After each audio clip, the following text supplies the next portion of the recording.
राजर्षी छत्रपती शाहू महाराज शासकीय वैद्यकीय महाविद्यालय व CPR यांच्या संयुक्त विद्यमाने प्रसिद्ध लॅप्रोस्कोपी तज्ज्ञ डॉक्टर मुझफ्फर लकडावाला यांच्या नेतृत्वाखाली 2 दिवसीय मोफत शस्त्रक्रिया शिबिराचं आयोजन करण्यात आलं। या शिबिरातून गरीब रुग्णांना मोफत उपचार तर वैद्यकीय शिक्षण घेणाऱ्या विद्यार्थ्यांना प्रत्यक्ष अनुभव व प्रेरणा मिळणार असल्याचं वैद्यकीय शिक्षण मंत्री हसन मुश्रीफ यांनी सांगितलं। या शिबिरात पित्ताशय, गर्भाशय, हर्निया, गुडघ्याच्या 50हून अधिक बिनटाक्याच्या शस्त्रक्रिया करण्यात येणार आहेत। या सर्व शस्त्रक्रिया मेरिल कंपनीच्या सहाय्याने मोफत करण्यात येणार असून यासाठी लागणारे साहित्यही कंपनीने पुरवले आहे। प्रसंगी मंत्री हसन मुश्रीफ यांनी डॉक्टर लकडावालांसारख्या तज्ज्ञांना पद्मभूषण सारखा राष्ट्रीय सन्मान मिळायला हवा असंही मत व्यक्त केलं। यावेळी आयुक्त मंजुलक्ष्मी, संचालक डॉक्टर अजय चंदनवाले, अधिष्ठाता डॉक्टर सत्यवान मोरे यांच्यासह अनेक मान्यवर उपस्थित होते। इकडचे जे माननीय पालकमंत्री आहे हसन मुश्रीफ सर आमच्या बरोबर इथे उपस्थित आहे आणि पालकमंत्री असून ते वैद्यकीय शिक्षण मंत्री आहेत। तो इथे ही संस्था वैद्यकीय शिक्षणाची संस्था आहे आणि इथे म्हणजे ही ॲडव्हान्स सर्जरी म्हणजे मिनिमली इन्व्हेसिव्ह सर्जरी मोफत शिबिर आयोजन केली आहे त्यांनी आणि इकडचे जे गरीब लोक आहेत त्यांच्यासाठी खूपच चांगली आहे कारण की या मिनिमल ॲक्सेस सर्जरीमध्ये जास्त पेन वगैरे होत नाही, दुखत नाही आणि कॉम्प्लिकेशन्स खूप कमी असते।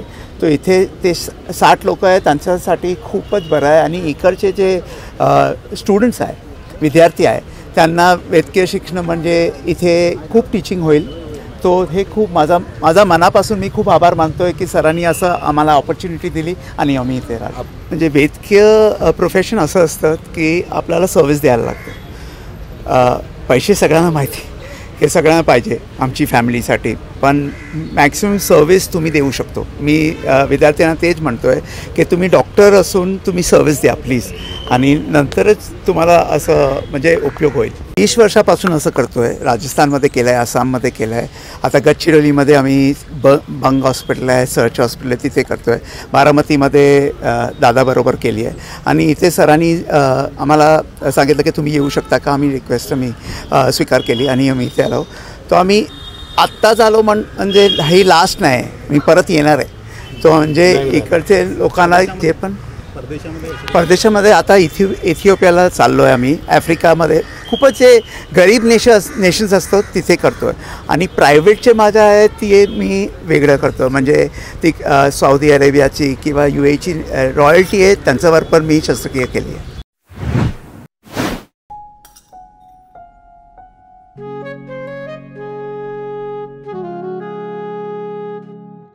बाबा आज येताना बासुंदी घेऊन या ना। अगं कालच आपण आईचा वाढदिवस होता म्हणून आणली होती ना। ऐकलं, गोकुळची बासुंदी पुन्हा खावीशी वाटतेय।